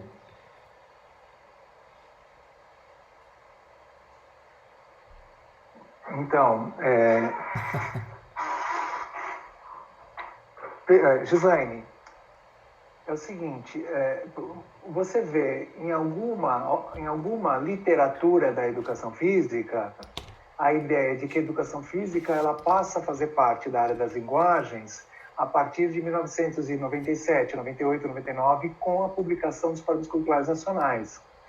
Nesse vídeo, né, que está no site lá, né, que eu procuro desconstruir essa ideia e procuro mostrar, através de um documento de época, né, que foi o meu próprio boletim, lá quando eu era criança, mostrar que já desde aquele momento, pelo menos na rede municipal de São Paulo, a educação física estava na área das linguagens, porque naquele momento a educação física figurava na área de comunicação e expressão, junto com a língua portuguesa, junto com a antiga educação artística. Então, quando a gente fica olhando, né, gente, o que tem de questão, no mínimo questionável, né, as afirmativas questionáveis na literatura da área, essa é uma delas, né, ou seja, como um documento da época, eu estou mostrando que não é de hoje que a educação física está na área das linguagens. E não foi responsabilidade dos parâmetros colocar a educação física na área das linguagens. Só para a gente ficar, né, usei o exemplo do boletim, coloquei lá no vídeo para as pessoas verem, além de verem minha péssima história escolar, elas poderem ver também que não é de hoje que a educação física está na área das linguagens. Ou seja, faz mais de 40 anos que a educação física está na área das linguagens. Era essa a ideia. Legal. Professor Marcos, não sei se é intencional ou não, nós não estamos vendo você, acho que está com a câmera desligada. Eu fechei para ficar melhor, porque estava travando um pouco. Tudo bem, sem problema. Uma coisa que me chamou a atenção, né, e já vai ao encontro aqui das questões dos colegas que estão comentando aqui, o professor Fernando Borgo, por exemplo, que você disse que na perspectiva cultural, vocês não trabalham, né, com sequências didáticas. E aí a pergunta que deve estar na cabeça de todo mundo a partir disso, então não existe uma perspectiva de se fazer um planejamento, né? O fato de não se trabalhar com sequências definidas, né? busca a possibilidade de se permitir, né, a acontecimentos inesperados e, e situações distintas dentro da sequência didática, é isso? Então, primeira coisa, gente, o problema de vocês abrirem para questões é exatamente isso, né? Eu tiro o meu freio, eu falo umas coisas aí que as pessoas ficam meio assim, né? Então, porque quando a gente organiza a fala, a gente tenta ser certinho. E aí, tem questão, a gente vai falar o que a gente do jeito que a gente quer, né? A questão é a seguinte, a sequência didática, a gente está presa ao tecnicismo educacional. A sequência didática parte do pressuposto que as pessoas aprendem numa certa lógica. E eu estou trabalhando aqui com a ideia de sequência didática que se chama, que está num livro chamado Modalidades Organizativas de Delia Lerner. Então não dá para pegar só uma parte das coisas, como as pessoas gostam de fazer. Ah, não, mas a minha sequência didática é diferente. Não. Qual é a concepção de sequência didática aceita pela academia? Qual é a concepção? A sequência didática é uma previsão antecipada das atividades de ensino com base nas aprendizagens adquiridas. Então, você hoje trabalha tal coisa, amanhã você dá continuidade acrescentando mais uma coisa, depois amanhã você dá continuidade acrescentando mais uma coisa e assim sucessivamente. Isso é sequência didática. Você pega lá a nova escola, tem um monte de sequência didática. Então, como é que é? Um cara que não conhece, nunca foi na sua escola, não sabe quem você é, etc. Ele está dizendo como você vai desenvolver as atividades? Complicado, né? Ou eu vejo lá no Facebook, gente, alguém tem uma atividade legal para fazer tal coisa? A pessoa vai na universidade para fazer isso? Né? Então, vamos lá, né? Sequência didática tem relação com a perspectiva não crítica da educação física, tem relação com a perspectiva crítica da educação física. Na perspectiva pós-crítica, o professor, a professora organizam as atividades a partir daquilo que os alunos respondem, a partir daquilo das reações do que acontece nas aulas. Por isso que na literatura da educação física cultural, a gente fala artistar o currículo cultural, a escrita currículo, que é o encadeamento das ações didáticas. Então, o professor está tematizando forró. E aí as crianças falaram tal coisa. Aí o professor pensa e fala, pô, então tal coisa é legal, eu vou trazer amanhã. Pô, você tem esse CD? Dá para o papai pedir para mandar a música aqui para o meu celular? Vamos colocar a música que você falou? Como é que o professor vai saber o que vai acontecer na aula, gente? Ele vai saber o que vai acontecer na aula depois que a aula estiver acontecendo. Por isso que eu mencionei a importância do registro. O professor fotografa, o professor grava, o professor anota. E aí o professor vai organizando as atividades como a gente está fazendo aqui. Como é que eu ia saber a pergunta que ia vir? Então, se amanhã a gente tivesse um novo encontro, eu iria começar o encontro de amanhã pensando naquilo que vocês disseram agora, e por aí vai. Ou seja, a atividade pedagógica está muito inspirada por aqueles campos didáticos, aqueles campos teóricos que eu mencionei. E tem um autor importante, né, chamado a obra de Deleuze e Guattari, que eles vão falar da ideia do acontecimento. Então, o que é o acontecimento? O acontecimento é a pergunta inesperada, é o cachorro que entra na aula, é a pipa que cai no meio da quadra, é a bola que alguém chuta e vai embora. Isso é um acontecimento. E você se reorganiza a partir daquilo que vem vindo. Então, não dá para trabalhar com sequência didática na perspectiva cultural da educação física.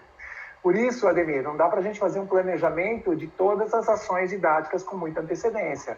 O que não significa que não tenha planejamento. Claro que tem. O professor, ele quer que as crianças compreendam melhor aquela atividade, aquela prática corporal.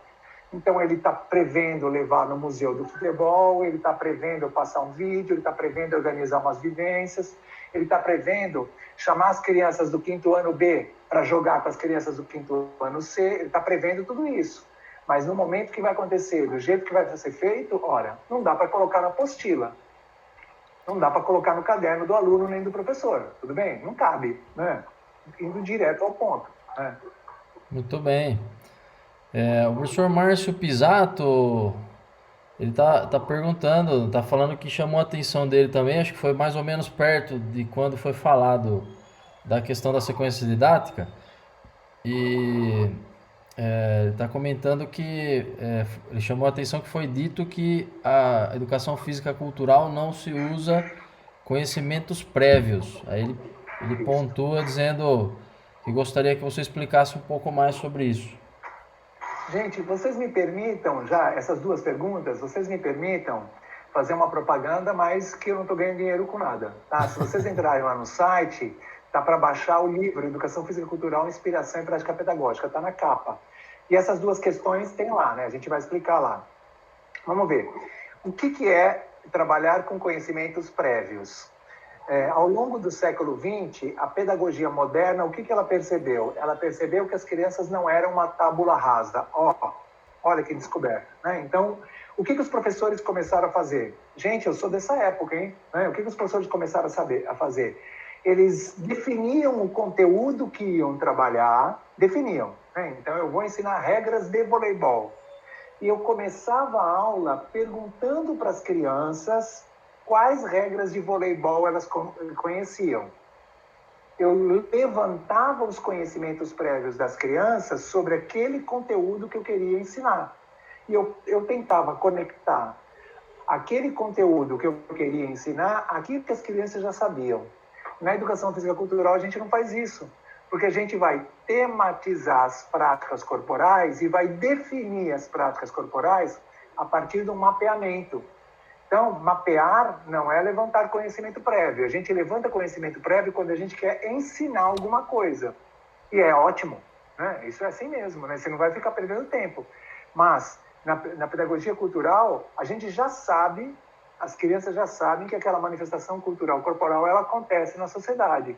A gente já sabe que elas têm vários conhecimentos. E a gente vai organizando as aulas a partir do que elas vão falando. Então, a gente não vai levantar conhecimentos para depois trabalhar ou para tentar conectar o que eu vou ensinar àquilo que ela vai dizer. Quando você diz levantamento dos conhecimentos prévios, conhecimentos prévios daquilo que você quer fazer. Normalmente, no trabalho com a pedagogia cultural, o professor começa de um jeito e acaba terminando de um jeito que ele não tinha previsto. Então, ele não tem um conhecimento prévio a ser transmitido, a ser adquirido pelas crianças. Por isso que não trabalha com o levantamento dos conhecimentos prévios, embora os conhecimentos das crianças circulem nas aulas todos os dias. Legal. Professor, Opa. o que tem a Márcia que está falando? A gente tem uma pergunta aqui do professor do Pederneiras, o Verniot. Ele pede para o senhor explicar a diferença entre a conceitual, entre gesto, movimento e o se movimentar. Então, são campos teóricos diferentes, né? Como vocês bem sabem, vocês conhecem o material da rede estadual, que obviamente eu também conheço, é minha obrigação profissional, né? E o ser movimentar tem muita influência de uma teoria crítica da Escola de Frankfurt, que foi elaborada por Jürgen Habermas, né? Que é a teoria da ação comunicativa. Esta é uma concepção. O movimento, gente, o movimento tem desde, né, uma definição da física, que é o deslocamento do corpo no espaço, até compreender o movimento como um resultado de uma síntese metabólica, até compreender o movimento como resultado de uma estimulação nervosa. Quando a gente entende que o movimento amadurece, que o movimento se aprimora, que o movimento ganha em qualidade, que o movimento ganha em especificidade, a gente está olhando para o movimento a partir da psicologia do desenvolvimento.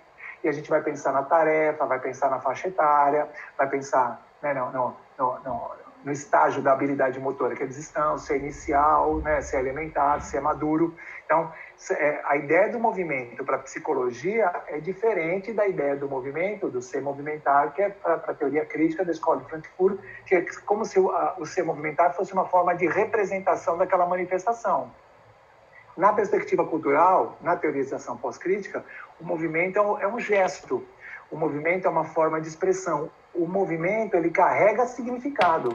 O movimento, ele é significado de forma diferente a partir do grupo cultural que o produz e a partir do grupo cultural que o lê. Quer ver? Olha que legal. Essa dança que eles estavam trabalhando aí, o forró, a depender do lugar onde ela é dançada, as pessoas vão pensar de forma estranha, né? Então, aqui no município de São Paulo, o forró ele é muito praticado, é muito dançado nas comunidades das periferias, naqueles bares, né, no lugar que o pessoal se encontra para dançar, a população de origem nordestina. E quando você vai numa festa de São João, numa cidade do Nordeste, você vê que o forró é dançado de outra forma, com outro intuito, com outro espírito. Então, esse conjunto de significados nos permite dizer que aquela gestualidade é isto ou é aquilo. E isso tem a ver com determinadas relações de poder. Para a psicologia do desenvolvimento ou para, né, a teoria da ação comunicativa, não existe a preocupação com a significação. A significação aparece na ideia de gestualidade. A significação, no sentido que eu estou dizendo, significados elaborados a partir de relações de poder, aparece na ideia da teorização pós-crítica. Então, são essas as distinções. É isso, quando a rede estadual se inspirava, né, gente? Porque o currículo paulista é outra coisa, hein? Né? Quando a rede estadual se inspirava na teoria da ação comunicativa, lá no Se Movimentar, era uma maneira de organização didática. Agora, no currículo paulista, que é cópia da base nacional, é uma outra maneira de pensar a ação didática. Né? Por isso que é importante ler os documentos, decifrar o que está lá, fazer debates como esse, para que vocês possam entender o que, como desenvolver a prática, se concordarem, né? Não precisa concordar também. Eu, por exemplo, não concordo, então. Muito bem. Professor, uma questão. Alguém tem mais alguma questão? Alguém gostaria de perguntar mais alguma coisa? Quer falar diretamente com o professor Marcos? Pode abrir o microfone também, fiquem à vontade, tá?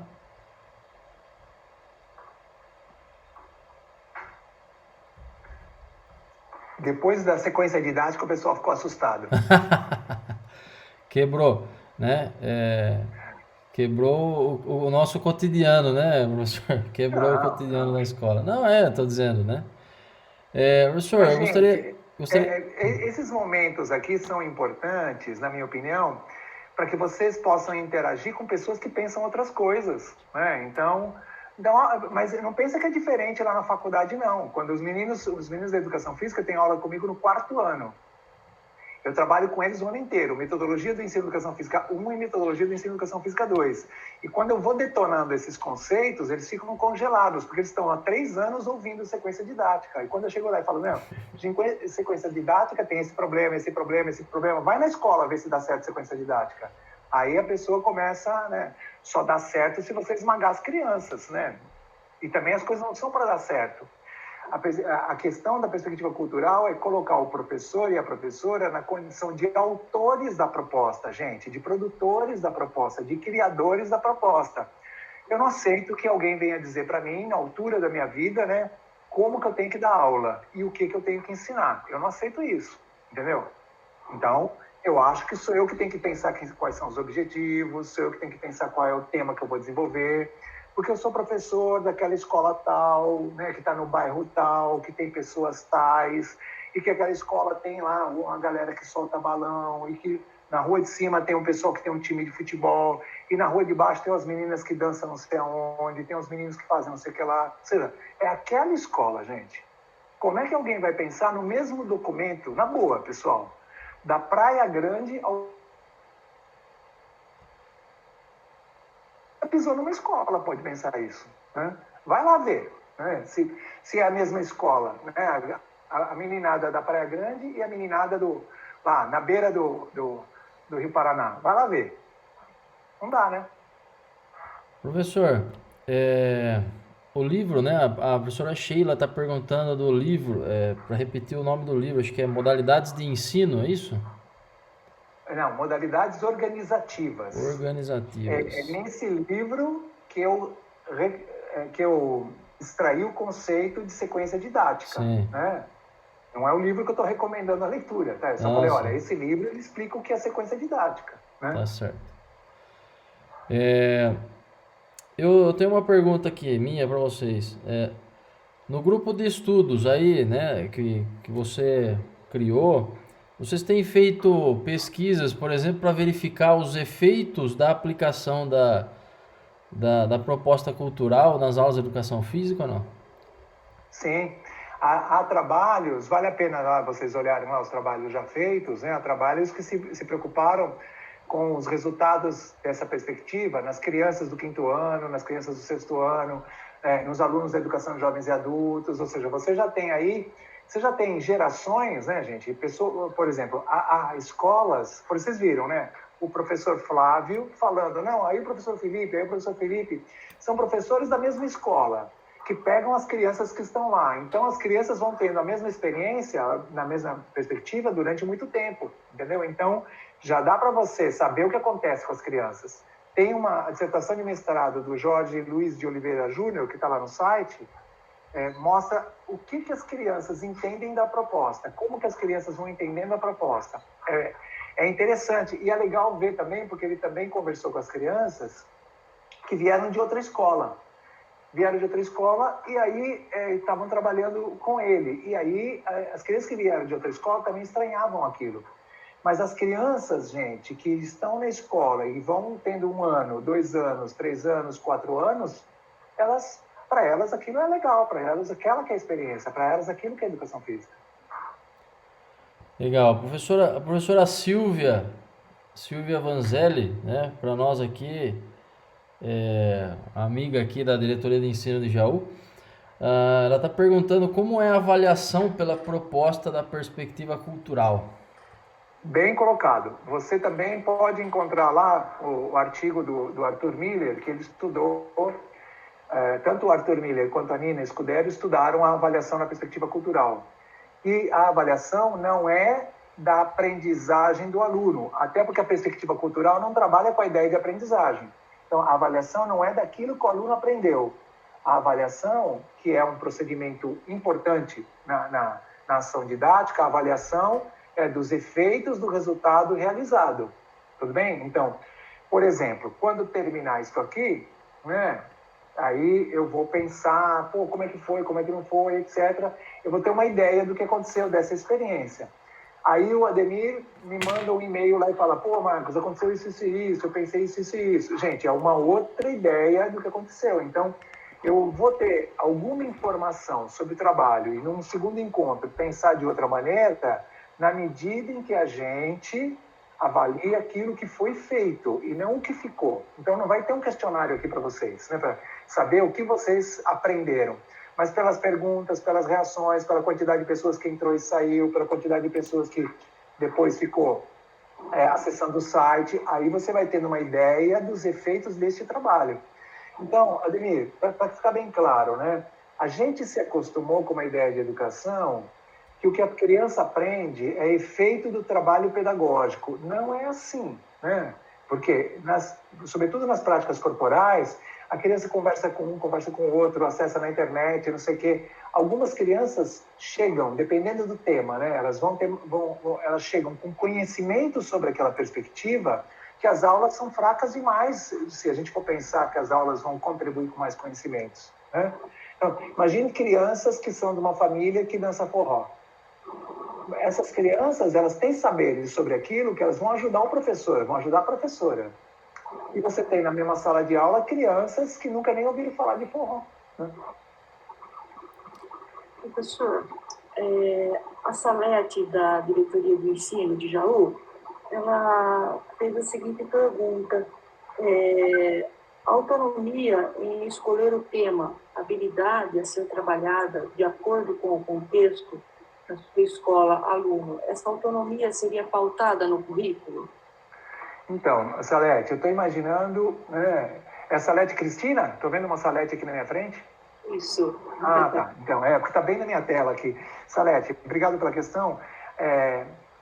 Olha, o ideal, se você pega propostas influenciadas pela teorização pós-crítica, o professor que vai definir o tema e o professor que vai definir os objetivos de aprendizagem, né? A gente não chamaria isso de autonomia, porque na perspectiva pós-crítica, ninguém é autônomo, não existe libertação. A gente está sempre preso a alguma coisa, as nossas ideias, nossos valores, que são heranças da cultura. Então não dá para a gente pensar num pensamento totalmente autônomo. Numa perspectiva pós-crítica, o professor define o tema que vai desenvolver. Então, não dá para a gente dizer que no primeiro ano ele vai trabalhar isso, isso, isso e aquilo. No segundo ano vai trabalhar isso, isso, isso, isso e aquilo. Por exemplo, né? A ausência... Gente, se tem alguma coisa que a vida vai ensinando é que a gente fala coisas, mas quer dizer outras. Tudo bem? Então, olha, a ausência de lutas para as crianças pequenas é uma aberração, gente. A ausência de lutas, ou seja, como é que alguém que não conhece as minhas crianças, que não está na minha escola, né, vai dizer que eu não posso trabalhar com lutas nas crianças pequenas. Porque todas as crianças pequenas brincam de lutinha de algum jeito, em algum momento, e conhecem luta, e vem luta na TV, e vem luta não sei o quê. Ou seja, mas aí teve alguma pessoa assim que deve ser muito inteligente, né, muito mais do que todos nós aqui, que definiu que não pode ter luta. Ou que videogame tem que estar num certo lugar. Ou que, né, esporte tem que ser de um certo jeito. Calma lá. Né? Ou seja, o que a educação física tem? Brincadeiras, danças, lutas, esportes e ginásticas. Essas coisas são coisas da cultura, são coisas lindas, maravilhosas que todo mundo precisa acessar. Quem vai decidir o que vai ser, tem que ser o professor, gente, que está na escola. Quem vai decidir qual é o livro que as crianças vão ler, tem que ser o professor, a professora de língua portuguesa. Quem vai decidir se fotossíntese vai ser no 5º ano ou vai ser no ensino médio, tem que ser a escola. Né? Então, eu receio, eu tendo a repelir essas propostas que vão fechar, né? Que vão dizer tal coisa vai ser em tal ano. Mas eu entendo que leva à produção dessas propostas. É uma tentativa de regular, é uma tentativa de homogeneizar. Eu acho que os professores deveriam caminhar de uma forma muito mais autoral, o que não significa fazer o que quer. Né? Porque a educação física tem certos temas para serem trabalhados. Né? Então, eu não aceito que seja futebol do primeiro ao último dia. Eu acho que naquele ano letivo, o professor vai trabalhar com 3 temas, tá de bom tamanho. Né? Naquele ano letivo, o professor vai trabalhar com 2 temas, um no primeiro semestre, outro no segundo, tá de bom tamanho, 2 aulas por semana, etc. Agora, o mesmo tema, o 5º ano inteiro, o mesmo tema, o 6º ano inteiro, não dá. E também não aceito que as crianças escolham. Né? Não, então as crianças, como fazem as escolas privadas, né? Divide e aí as crianças escolhem. Também não acho bom. Né? Eu acho que aquele tema está lá porque existe uma intencionalidade pedagógica da escola em formar pessoas de uma certa maneira. Então, quem vai decidir isso são os professores da escola. Como vai ser, como não vai ser, em que época, de que forma, com quais experiências. Não é o sujeito individual e também não é alguém de cima para baixo. São os professores da escola que vão se envolver nessa definição. O professor Verniot, né?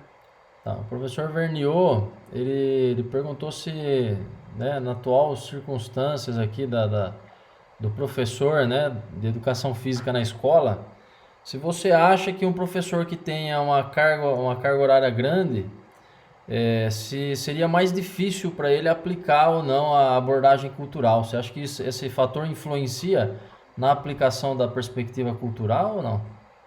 Então, o que a prática concreta está mostrando, né, professor? A prática concreta está mostrando que é importante que os professores agrupem os temas, né, por ano. Né? Então, por exemplo, não dá para ele pensar que vai desenvolver um tema com as crianças do 5º B, do 5º C, do 5º D, e depois com as crianças do 7º A, B e E vai ser outro, ou seja, isso fica louco. Né?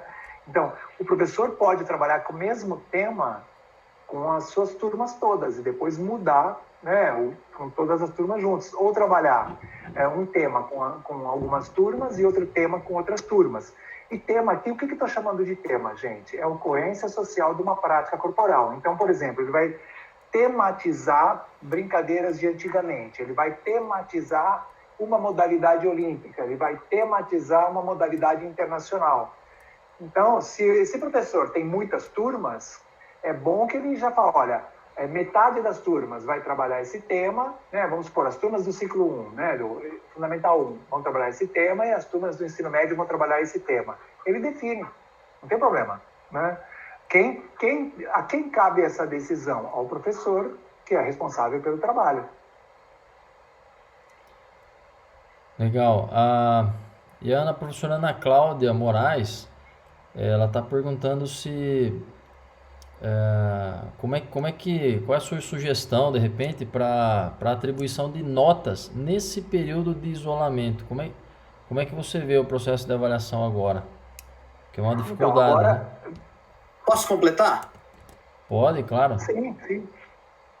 Você falando da avaliação. Então, você citou a avaliação formativa e nós, no Estado, usamos a classificatória. Pelo que eu entendi, né? Você falou sobre a formativa. E nós temos que usar, no momento, nós temos que usar a classificatória. Acho que vai de encontro à pergunta anterior. Tá certo. Perfeito. Então, né, gente, eu vou falar uma coisa, colegas, né? Vou falar uma coisa, gostaria que vocês me entendessem, né? Uma jamanta, é uma coisa que acho que nem todo mundo vai saber o que eu estou falando, uma jamanta não cabe na garagem de um Fusquinha. Entenderam o que eu falei? A Ana Cláudia Moraes fez uma cara de que não está entendendo nada. Jamanta, Ana Cláudia, é um caminhão gigantesco, aqueles caminhões de carreta. Né? Isso é uma jamanta, né? É uma linguagem que a gente usa aqui. Um caminhão gigantesco não cabe na garagem do Fusquinha. Então, na rede estadual, a rede estadual tem uma concepção de avaliação, a rede estadual tem uma concepção de currículo, que eu sei muito bem qual é, né, gente? E nós estamos aqui conversando sobre uma ideia de educação física que às vezes não cabe nessa ideia de currículo. Marcos, se você estivesse na rede estadual, o que você faria? Vamos supor, se eu tivesse voltado no tempo e estivesse lá como professor da rede estadual, eu estaria fazendo o que vocês estão fazendo, né? Eu estaria fazendo aquilo que a rede está dizendo. Porque, gente, como professor dessa rede, eu tenho que seguir as normas da rede. Mas na reunião pedagógica eu questionava, nos encontros com o professor formador eu questionava, eu dava ideias, eu propunha, eu tentava unir meus colegas, eu tentaria fazer isso. Né? O que não dá é, se a rede trabalha com avaliação classificatória, que tem que dar nota para aluno, você chega lá e tentar empurrar na escola uma outra concepção de avaliação. Agora, gente, pedagogicamente, eu estou acompanhando o debate que está acontecendo na rede, né? Pedagogicamente, você não pode avaliar alguma coisa que não foi feita. Porque na educação, gente, a avaliação é sempre resultado de um processo. Então, é contraditório atribuir qualquer menção, seja ela a máxima ou a mínima, para uma pessoa que não teve experiência, né? Porque uma pessoa que não pode, mas nós somos obrigados. Tudo bem, então põe todo mundo com nota alta ou põe todo mundo com nota baixa. Não, porque não vai mudar, né? Isso aí não vai mudar. E houve países, né, que viveram a pandemia um pouco antes da gente, né? Porque a pandemia veio nesse sentido, né, do leste para o oeste, né? Então, né, nesse mapa mundi que a gente conhece, países que disseram, não, todo mundo vai ser promovido para o ano seguinte, porque também não interfere tanto assim, né? Então, tudo bem, qual é o problema? Ou vamos criar o 4º ano aí do ensino médio, fazer o quê, né? O que a gente não pode é atribuir notas para quem só conseguiu encaminhar uma atividade, né? Para quem não tem as mínimas condições, para quem... que a Aline mostrou para a gente os videozinhos que ela recebeu, e os videozinhos que ela não recebeu, gente? Porque as crianças não puderam fazer. Tudo bem? Então, é isso que a gente tem que levar em consideração, né? Ana Cláudia, estamos na sala de aula. Levantou a mão para falar. É isso que eu perguntei na minha questão, né? Primeiro, obrigada pela explicação, pela palestra. Eu questionei que a realidade dos alunos são diferentes. Na minha escola, por exemplo, eu tive que levar alimento para os alunos do assentamento há uns dias atrás. Eles não têm nenhum alimento para comer, né? Quem dirá um celular para poder acompanhar as atividades, nós tivemos que levar impressa. E aí o sistema nos obriga a atribuir uma nota para esse aluno. Então, é essa a minha questão. Não sei se os professores que estão acompanhando têm a mesma realidade ou têm alguma sugestão. É que eu não acho justo deixar aquele aluno lá do assentamento que não tem a condição de acompanhar sem nota e um aluninho que está conseguindo realizar as atividades. Para ele eu vou atribuir nota, mas não seria injusto? Muito injusto. Eu estou de acordo com você. Eu penso, Ana, que vocês têm que ter essa leitura, né? Tem que ter essa leitura, ou seja, e vocês sabem muito bem, né, que essa desigualdade que a gente mencionou lá no começo da conversa, num momento como esse, ela se acirra ainda mais, né? Então, para não ser injusto, já que o sistema obriga, eu colocaria todo mundo com nota máxima. Para não ser injusto, né? Mas é isso. Professor Marcos, acho que nós encerramos por aqui, né? As questões, pelo menos, pelo que apareceu para mim aqui, tanto no Facebook quanto no chat, já se esgotaram, tá? Também nós já vamos aí para quase 2 horas de conversa, de apresentação. Gostaria mais uma vez de agradecer a você, né, pelas explicações, né? Acho que nos trouxe muita clareza, né? Especialmente sobre a perspectiva cultural de ensino, como é que você vem pensando a educação física escolar. E isso vai nos dar mais um gás, mais um norte, né? Para seguir trabalhando aí, especialmente no meio dessa pandemia que nos tem imposto tantos desafios, né? Para poder aplicar, né, a nossa educação física escolar, tá? Se você tiver alguma coisa para falar, né, para encerrar, fique à vontade e depois eu já passo a palavra à professora Márcia.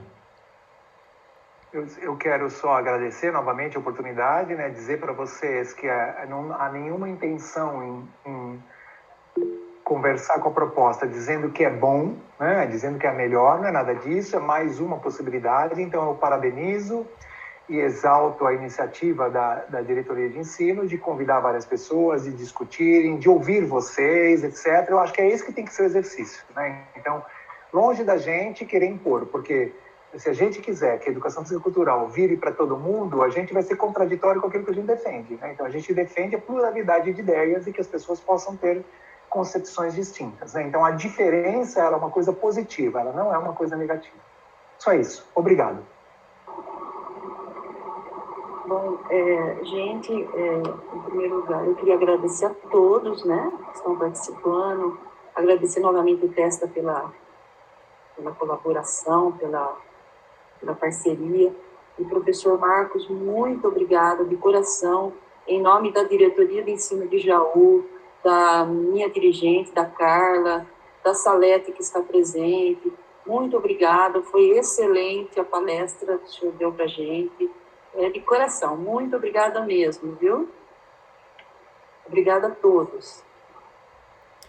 Legal. Pessoal, para quem perdeu alguma parte, algum trecho aí da apresentação, tudo ficou gravado, tá? Espero não ter tido nenhum problema na gravação também, né? Mas assim que tudo estiver pronto, eu de alguma forma vou disponibilizar aí para vocês reverem, né? E para quem não conseguiu também, às vezes, por algum motivo, né, poder assistir também. Tá joia? Professor Marcos, um grande abraço. Mais uma vez, obrigado. Fantástico, tá? Esperamos numa próxima aí fazer outros momentos como esse, tá?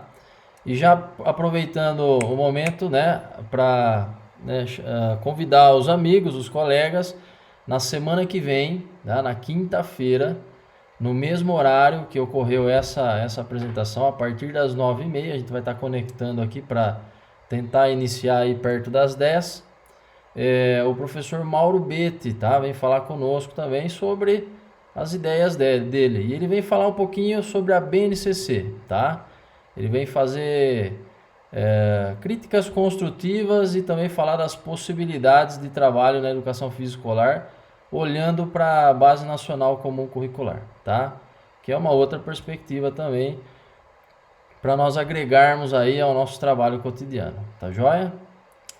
Mais uma vez, obrigado, tá? Vou encerrando aqui a transmissão então, tá? Tchau, tchau. Um grande abraço.